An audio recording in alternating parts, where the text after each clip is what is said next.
rakyatnya. Isteri dia sayang ni. Tak apalah, abang ambil lah kalung ni, masuk dalam Baitul Mal, guna untuk masyarakat. Saya nak sama dengan abang. Isteri dia tu. Kalau isteri kita mengamuk ni abang orang lantik jadi menteri besar ni. Ni mas-mas gelang-gelang tangan semua ni kita masuk ni, masuk pusat zakat lah Baitul Mal. Oi, mana boleh. Ini beli punya susah ni. Sila-sila dia tambah lagi tu. Kalau dulu gelang 2-3 ribu. Jadi isteri khalifah, isteri Perdana Menteri, isteri dia benar kan. Tu dia gelang. Loket 70 ribu import dari Amerika. Dah terbalik. Kalau Khalifah Umar dia bagi pilih. Nak bersama dengan aku, kalung masuk Baitul Mal. Kalau tak mau bersama aku, sayang kalung tu, kita cerai. Sampai macam tu. Isteri dia kata tak apa, kalung ni bagilah kat Baitul Mal. Sebab tu selepas Khalifah Umar meninggal, Khalifah lepas tu dia ambil balik kalung tu, dia bagi.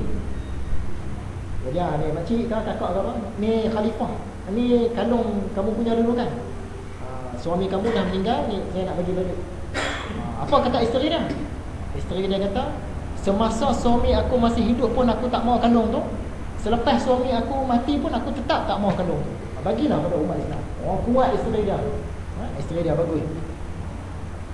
Dan Khalifah Umar ni pakaian dia tak banyak. Sebab tu masa dia bagi khutbah selalu kadang-kadang orang tengok dia duk kibas baju dia. Orang pun tanya, kenapa Khalifah duk kibas jubah dia? Tak kibas macam mana? Yang tu lah baju dia pun. Baru basuh. Lepas basuh pakai balik, yang tu je baju dia. Tu nak dapat orang kata serigala berdamai dengan kambing ni. Kalau kita sekarang kan, bukan kata pemimpin, kita sendiri pun baju macam-macam tu ni. Kalau pemimpin lagi lah, beribu-ribu kan. Khalifah Umar baju dia yang tu je. Lepas basuh pakai pula balik. Mana nak dapat lah. Tu kisah Sayyidina Umar. Dan di antara tanda-tanda ulama akhirat ialah tidak tergesa-gesa memberi fatwa. Sebelum ni kita dah belajar tanda-tanda ulama akhirat. Antaranya ulama akhirat ni dia tak akan guna ilmu agama dia nak cari keduniaan. Antaranya ulama akhirat ni, apa yang dia cakap yang itulah dia usaha nak buat. Antaranya ulama akhirat, dia akan utamakan ilmu-ilmu yang bermanfaat. Ilmu yang kurang manfaat dia tinggal dulu. Dia pilih-pilih mana yang lebih penting. Antaranya ulama akhirat dia tak terpengaruh dengan kemewahan. Antaranya lagi ulama akhirat dia jaga hubungan dengan pemerintah. Jaga ni bukan maksud baik, jangan pergi selalu, takut nanti didakwah oleh pemerintah. Dan yang ni tak tergesa-gesa memberi fatwa. Jadi ulama akhirat ni dia jaga cakap dia sungguh-sungguh. Kalau orang tanya persoalan-persoalan yang betul-betul dia boleh jawab, baru dia boleh jawab. Baru dia jawab. Yang mana yang dia tak apa pasti, dia jawab saya tak tahu. Saya tak tahu. Kalau satu orang ulama, satu orang ustaz tu kita tanya 100 soalan dia tahu. Tu ada masalah. Tak tahulah kot Tuhan bagi dia memang tahu jawapan kan.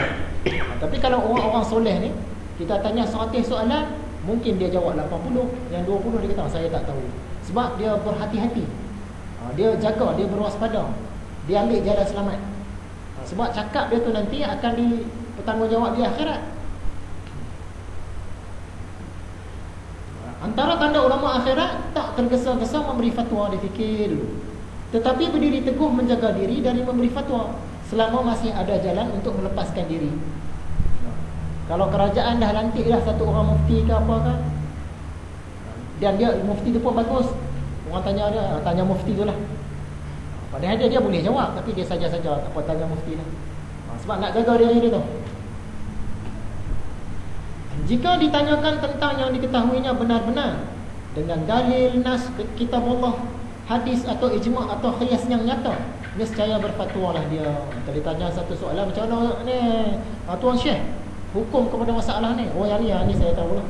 Ayat Qurannya begini, hadisnya begini, pendapat ulama' yang begini, kita kiaskan dengan hal ini. Bagi jawapan. Maksud dia tahu semua-semua. Tapi kalau benda tu dia tahu sikit-sikit je, dia tak jawab. Dia kata la adri. La adri ni maksudnya saya tak tahu. Tidaklah saya mengetahuinya. La adri. Tapi kalau orang tu kita tanya 100 masalah, 100 dia jawab. Laju dia jawab. Tu kita kena berhati-hati. Sebab bila semua benda dia tahu, kemungkinan dia tersalah jawab. Dia tak berhati-hati lah. Padahal agama ni jurusan dia tu banyak bidang. Mana boleh dia tahu semua bahagian. Tiba-tiba orang tanya tasawuf, dia jawab laju kan. Tanya tauhid, jawab. Tanya tentang sirah, jawab. Ui, hebat ni. Kita suka yang tu lah. Ustaz yang kita tanya dia boleh jawab. Yang tu kita suka. Tapi kadang-kadang ustaz tu dia ilmu tak cukup, dia jawab juga. Yang tu yang bahaya. Jadi kalau ikut Imam Ghazali, dia memang suka seandainya satu-satu orang ulama atau agamawan tu dia tahu sikit-sikit je, dia jawab la adri, saya tak tahu. Kalau betul-betul dia tahu dah masalah tu, baru dia cerita. Macam sebelum ni saya mengajar di Ipoh.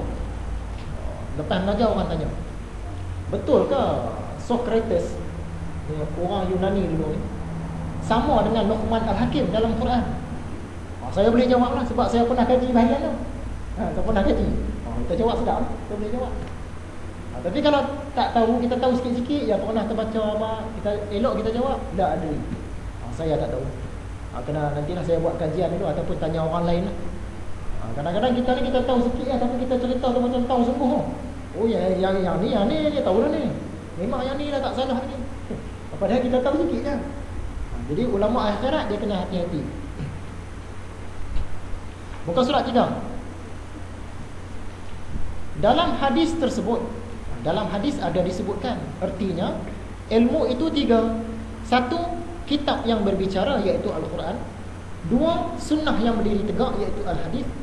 Dan la adri. Ilmu ni rupa-rupanya 3. 1 Quran, 1 lagi hadis, 1 lagi saya tak tahu. Hadis riwayat Imam Abu Daud dan Ibnu Majah. Jadi ulama-ulama ni kalau dia tak tahu satu-satu benda tu daripada Quran, daripada hadis, dia jawablah la adri, saya tak tahu. Selamat.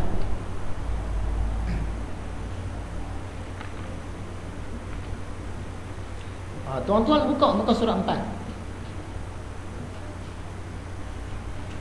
Macam mana yang dikatakan kita kena berhati-hati. Kalau satu-satu orang ulama, satu-satu orang ustaz-ustazah tu kita tanya 1000 soalan, 1000 dia jawab. Semua dia tahu. Dah tentu ada masalah. Sebab apa? Muka surat 4 tengok yang warna hitam tebal. Nabi Muhammad sendiri pun bukan semua benda dia tahu. Satu hari orang tanya kat Nabi Muhammad, Uzair ni Nabi ke bukan? Tubak tu dikutuk oleh Allah ke tidak? Zulkarnain tu Nabi ke bukan? Nabi jawab, saya tak tahu. Senang. Padahal Nabi tahu juga cerita tu sikit-sikit. Cerita tentang Nabi Uzair dia tahu sikit-sikit. Cerita tentang Tubak dia tahu. Tentang Zulkarnain dia tahu sikit-sikit. Tapi sebab ilmu dia tu sikit sangat, Tuhan tak beritahu kat dia lagi. Dia jawab mudah, la, saya tak tahu. Nabi Muhammad sendiri pun orang tanya, dia jawab tak tahu. Di bawah tu pula orang tanya, mana tempat yang paling bagus di dunia ni dan mana tempat yang paling buruk?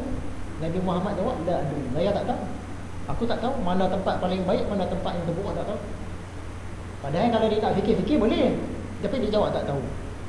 Lepas tu baru datang wahyu. Datang wahyu, dia tahulah Allah dah ajar dah. Tempat yang terbaik ialah masjid. Tempat yang terburuk ialah pasar-pasar. Pasar raya lah apa. Kalau pergi sekejap je, dengan duduk lepak-lepak lama kan. Sebab tu tempat terburuk. Bukan masuk orang berniaga di situ tak bagus. Untuk kita ni lah, jangan duduk lama-lama.